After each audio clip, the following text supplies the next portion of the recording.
Hello students, एक बार फिर से आपका स्वागत है। 10 most important topics of class 11th physics जो है वो चल रहा है। डे 7 की वीडियो आज हम बना रहे हैं, which is gravity. Gravity with depth and height most important topic है। मैं देखो हर चैप्टर से मैंने एक एक इम्पॉर्टेंट टॉपिक लिया है, ताकि आप ये कम से कम करके एक रिस्पेक्टेबल स्कोर पे 25-30 नंबर 35 नंबर पे पहुंच जाओ। बाकी एमसीक्यूज और वो चीजें हैं जहां आपका लक फैक्टर भी काम कर सकता है। ठीक है। सो थोड़ा सा समझिए इन चीजों को और प्रैक्टिस करिए, रिटर्न प्रैक्टिस करिए, 5-5 बार 10-10 बार लिखिए। तब आपके जो है इम्प्रूव होने के चांसेस हैं। जी विद डेप्थ एंड हाइट, आइए चलिए। ग्रेविटी। ग्रेविटी क्या होती है? ग्रेविटी होती है वो चीज जो हमारी चारों तरफ लगी हुई है, जिसकी वजह से हम जो है कोई भी बॉडी जो है नीचे की तरफ गिरती है। तो फटाफट पहले बात कर लें कि ग्रेविटी का फॉर्मूला क्या होता है। ये एक अर्थ है, हमारी अर्थ को हमने परफेक्ट स्फेयर माना, ये रेडियस आर है। यहाँ पर एक बॉडी पड़ी है, मास एम, और अर्थ का मास है कैपिटल एम। तो टोटल फोर्स उसके ऊपर कौन सी लग रही है? Gm/m are square, gravitational force. लेकिन एक फोर्स और भी लग रही है जो उसको नीचे की तरफ खींच रही है, दैट इज m/g। ठीक है, मास इंटू ग्रेविटी। सो दूसरी फोर्स है क्या है यहाँ पे? m/g।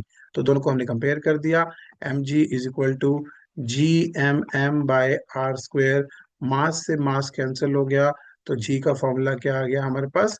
Gm/r², जिसकी अगर हम वैल्यू पुट कर दे तो आंसर आ जाएगा 9.8 मीटर पर सेकेंड स्क्वायर। ठीक है। तो ये हमारा है सिंपल तरीका स्मॉल जी निकालने का। लेकिन ये वैल्यू हर जगह कांस्टेंट नहीं होती, इसकी हमें वही वेरिएशन चेक करनी है। तो पहले हम ले रहे हैं जी विद हाइट, एल्टीट्यूड। हम उसको हाइट एच पे ले गए तो क्या होगा? देखिए, अगर वो सरफेस पे पड़ा है तो Gm/r² ही रहेगा, इक्वेशन नंबर 1। अब मैंने क्या किया, उसको अर्थ से उठा के किसी हाइट पे ले गया, तो अब क्या हो गया? अब उसकी value ji H will be Gm/r+h का होल स्क्वायर हो जाएगी। इक्वेशन नंबर 2, दोनों को डिवाइड कर दीजिए, divide 2/1। So you will get GH/g is equal to, देखिए जीएम से जीएम कैंसिल हो जाएगा, आंसर हमारे पास आ जाएगा r+r/h का होल स्क्वायर। मैंने स्क्वायर इकट्ठा कर दिया। ये फॉर्मूला भी इंपॉर्टेंट है, ये फॉर्मूला भी आपको लगाना है न्यूमेरिकल्स के अंदर। लेकिन हम थोड़ा सा और आगे चलेंगे। हम क्या बोलते हैं कि अगर h की वैल्यू जो है वेरी वेरी स्मॉल हो, तो हम यहाँ पर जो है बाइनोमियल एक्सपेंशन लगाएंगे। और बाइनोमियल थ्योरम या बाइनोमियल एक्सपेंशन के अकॉर्डिंग फॉर्मूला होता है 1+x⁴n = 1+nx। बाकी की टर्म्स जो है हम नेग्लेक्ट कर देते हैं, बिकॉज फिजिक्स है, वेरी वेरी स्मॉल वैल्यूज आते हैं। तो हम इसी फॉर्मूले में चलेंगे। हम क्या करेंगे, यहाँ से ऊपर से और नीचे से r को कैंसिल करना है। तो r तो था ऊपर, नीचे से मैंने r कॉमन ले लिया, तो ये बन गया 1+h/r। जिसे समझना है उसके लिए सिंपल फंडा, r से मल्टीप्लाई करो, r से डिवाइड करो, ऊपर वाला r कॉमन ले लिया, नीचे वाला r वहीं रह गया, पूरे का होल स्क्वायर तो है ही है। तो ये r से r कट गया है ना। तो हमारे पास फॉर्मूला क्या आ गया? हमारे पास फॉर्मूला थोड़ा सा इस तरह से बन गया कि GH/g is equal to 1+h/r⁻²। देखिए ये नीचे था ना डिनोमिनेटर में, तो मैंने पावर -2 कर दी, और अब यहाँ पर लगा दूंगा मैं क्या?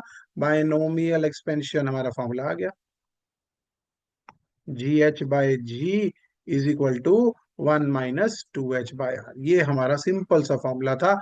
दिस ऑल्सो शोज कि GH की वैल्यू जो है G से छोटी होती है, यानी कि ग्रेविटी जब हम हाइट पे जाते हैं तो वो कम हो जाती है। ठीक है। ये था हाइट के साथ। अब चलते हैं अगला पार्ट जो है डेप्थ के साथ। डेप्थ में क्या होता है, ध्यान से समझिए। G with depth D. जब हम अर्थ के ऊपर थे, अर्थ के सरफेस के ऊपर, है ना, यहाँ पर पड़ी है बॉडी ऑफ मास एम, तो जी की वैल्यू थी Gm/r²। अब हम ना यहाँ पर मास का फॉर्मूला चेंज करेंगे। कैसे करेंगे? Rho is equal to mass upon volume, और mass is rho into V. और रो क्या होता है हमारे पास? रो तो डेंसिटी है, वो तो वही रहेगा। वॉल्यूम क्या होता है? 4/3 πr³। ये फॉर्मूला हम यहाँ पे अप्लाई करते हैं। बच्चे पूछते हैं सर ये फॉर्मूला क्यों अप्लाई किया? देखो बेटा, ये फॉर्मूला अप्लाई इसलिए क्योंकि पिछले केस में क्या था, वो एयर में जा रहा था। पिछले केस में क्या था, वो एयर में जा रहा था। तो एयर में जाने से तो बहुत ज्यादा फर्क पड़ता नहीं है ना। एयर का तो कितना को मास है एज कम्पेयर टू अर्थ। लेकिन अब वो क्या होगा, वो डेप्थ डी में घुसेगा ना जब, तो डी में घुसेगा तो हम ऐसा मानेंगे कि उसके नीचे जो अर्थ है उसका जो रेडियस है वो आर माइनस डी है। तो भाई अब यहाँ पर तो चेंजेस आएंगे, ये है आर माइनस डी, तो यहाँ पर वेट अलग होगा। तो हमने देखिए ये आर स्क्वायर से ये क्यूब का फैक्टर कट कर दिया, तो बचा क्या, जी रो 4/3 पाई और आर। ये बहुत छोटा सा है, सिंपल सा एक्सप्रेशन है। इक्वेशन नंबर 1 आ गई हमारे पास। इसमें कोई बायनोमियल नहीं लगानी आपको, इसमें आपको सिर्फ मास का फॉर्मूला याद रखना है कि मास का फॉर्मूला जो है हमने पुट कर दिया। अब सिमिलरली हम निकालेंगे क्या, जी डी।